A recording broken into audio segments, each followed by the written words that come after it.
भाई या तो आप इसे साथ लेकर जाएं या फिर फारिग करें। आप घर आएं और बात फाइनल करें।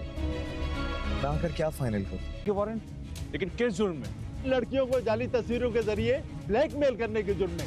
नाजरीन, ड्रामा सीरियल कफारा आखिरकार अपने अख्ताम को पहुंचने वाला है। लास्ट एपिसोड में आप देखने वाले हैं कि सलमान की सारी हकीकत सबके सामने आ जाती है और सलमान को पुलिस गिरफ्तार करने के लिए उसके घर तक पहुंच जाती है। सलमान की मां नजमा पुलिस वालों को देखकर बहुत ज्यादा घबरा जाती है। फिर वो पुलिस वालों से कहती है, आप लोग किस जुर्म में मेरे बेटे को गिरफ्तार करने के लिए आए हैं? क्या किया है मेरे बेटे ने? पुलिस वाले कहते हैं, आपके बेटे ने अपनी कजन किरण को किडनैप किया है और उसके साथ जबरदस्ती करने की कोशिश की है। ये तो कुछ भी नहीं है और बहुत सारे मुकदमे इसके खिलाफ थाने में दर्ज हैं। और वहीं दूसरी तरफ कासिम के घर पे भी पुलिस कासिम को गिरफ्तार करने के लिए पहुंच जाती है, क्योंकि कासिम ने निम्मी की जाली तस्वीरें बनाकर निम्मी को ब्लैकमेल करने की कोशिश की होती है और पुलिस वाले कासिम को भी पकड़कर ले जाते हैं। इस तरह निम्मी कासिम की तरफ से आजाद हो जाती है। और वहीं दूसरी तरफ सालार जैसे ही अपने घर के लिए निकल रहा होगा, सितारा सालार को रोकेगी और उससे बात करने की कोशिश करेगी, लेकिन सालार सितारा की कोई बात नहीं सुनता और कहता है, मैं तुम्हारी कोई बात क्यों सुनूं? तुम मेरी लगती ही क्या हो? सितारा ऐसी बात सालार के मुंह से सुनकर गमज़दा होकर कहती है, अच्छा तो ये बात है, मैं आपकी कुछ नहीं लगती। तो सालार कहता है, तुम्हें मेरी मोहब्बत पर यकीन नहीं, ना ही तुम मेरी बीवी बनकर रहना चाहती हो, तो फिर मैं तुम्हारी क्या बात सुनूं? ये कहकर सालार वहाँ से चला जाता है। सितारा सालार की वजह से काफी ज्यादा गमज़दा और परेशान हो जाती है और रो रही होती है। यहाँ सालार जब कनाडा जाने के लिए निकल चुका होता है और रास्ते में होता है तो सितारा के ताया सालार को कॉल करते हैं और उससे कहते हैं कि तुम्हें सितारा को अपने साथ लेकर जाना होगा। अगर तुम उसे साथ लेकर नहीं जा सकते तो तुम्हें जाने से पहले सितारा को तलाक देनी होगी। सालार जैसे ही सितारा के ताया के मुंह से तलाक की बात सुनता है, उसे एक जोर का झटका लगता है